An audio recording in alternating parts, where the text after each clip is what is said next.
Hello again, this is Aaron Blair with YouRulz Fantasy Sports Your Way, checking in with a flood of breaking news today.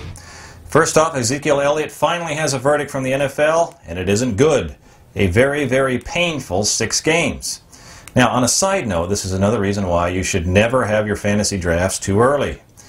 Now, Elliott will almost certainly appeal, and it's possible that the suspension will be reduced, probably from 6 games to 4. Now, it's also possible that all of this will be worked out prior to Week 1, or it could carry out throughout the season if Elliott really wants to fight it.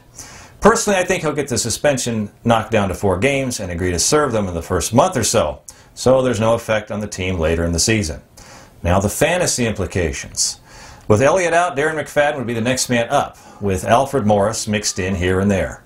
However, in fact, it would not surprise me to see Morris the one who ends up with all the goal line duties.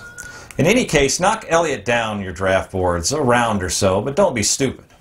Even if he misses the full 6 games, he's in such an ideal position he could still easily score a dozen touchdowns in the remaining 10. Okay, second place on this crazy day. Sammy Watkins traded to the Rams.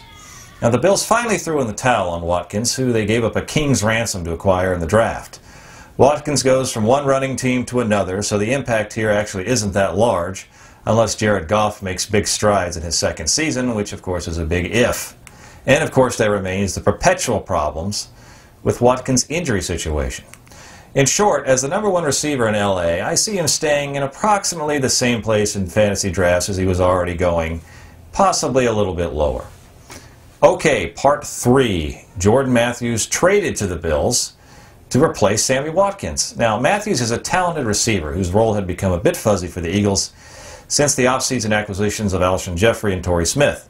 The Bills pounced, and I think it was a great move. Matthews is a far more reliable target than Watkins, and he'll immediately slide into the role of #1 receiver.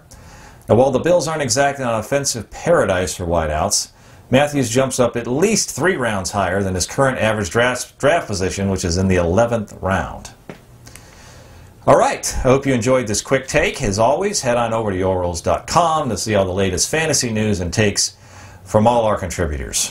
See you there.